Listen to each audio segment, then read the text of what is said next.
Magandang umaga po sa atin lahat. For today's video po, magbibigay lang ako ng reaksyon sa aking napakinggan na balita sa mga oras na ito. Pakikinig ko po sa inyo ang aking bibigyan reaksyon para po sama nating unawain bakit nangyayari ito sa ating bansa. Tungkol po ang marami sa ating mga kababayan sa ginawang kasunduan po ng Pilipinas at Amerika patungkol nga po sa mga Afghan na dito titira sa Pilipinas habang pinoproseso ang kanilang mga US visa. Para naman sa isang international relations scholar, mayroong security risk o panganib sa mga nasabing Afghan kung bakit hanggang ngayon ay hindi ito binibigyan ng Amerika ng visa kaya dito na lang sa ating bansa ipinasa. Narito balita ni Almar Fersuelo.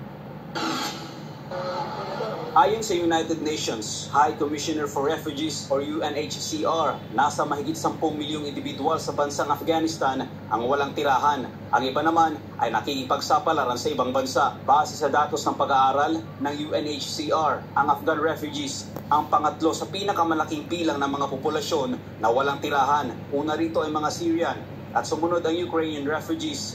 Ang patuloy na pagdami ng mga refugees sa ibang bansa ay dahil sa nararanasang kaguluhan, karahasan at kahirapan sa kanilang lugar.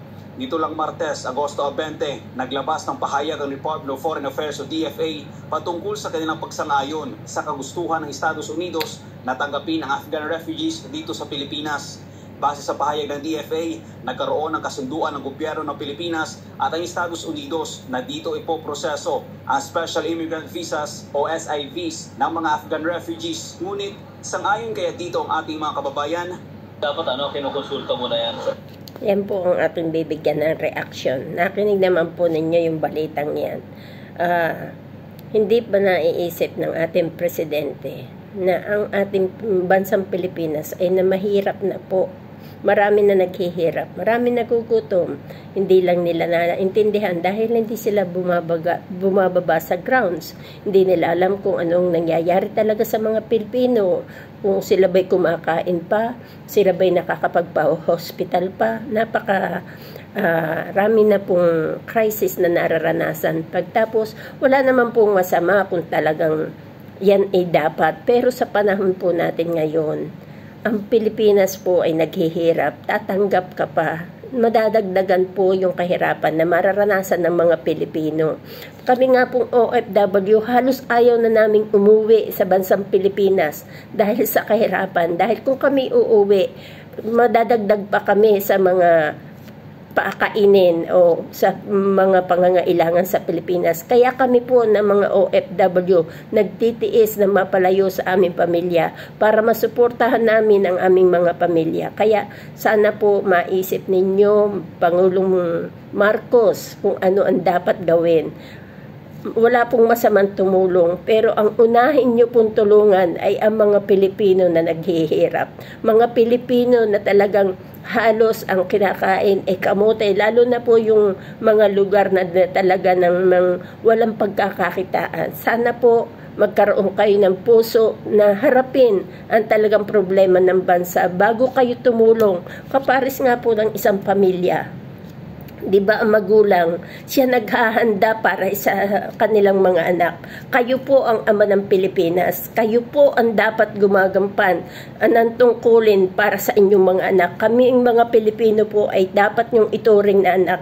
Hindi po kami naandito para awayin ka. Kami po ay nagpaparating lang ng aming mga hinaing upang sa ganun magising ka naman.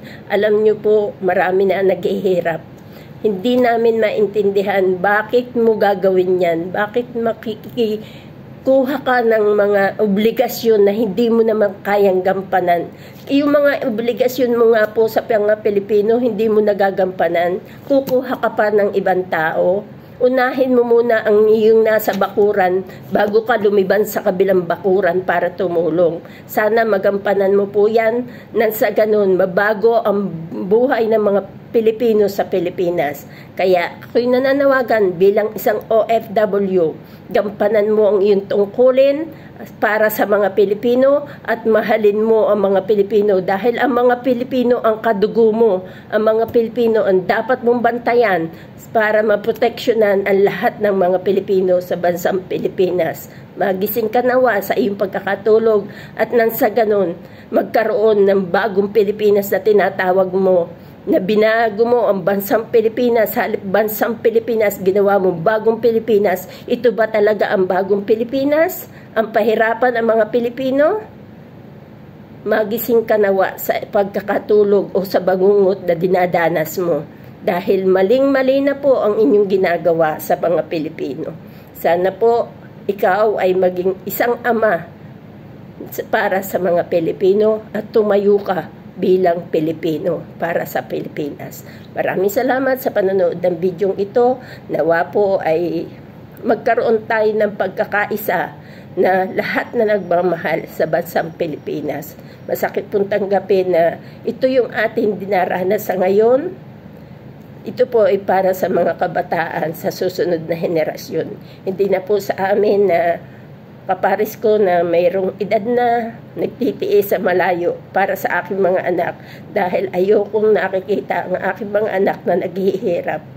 At least kung ako'y nagtatrabaho sa malayo, mapapakain ko po ang aking mga anak. Kaya maraming salamat sa panonood ng bidyong ito. God bless us all.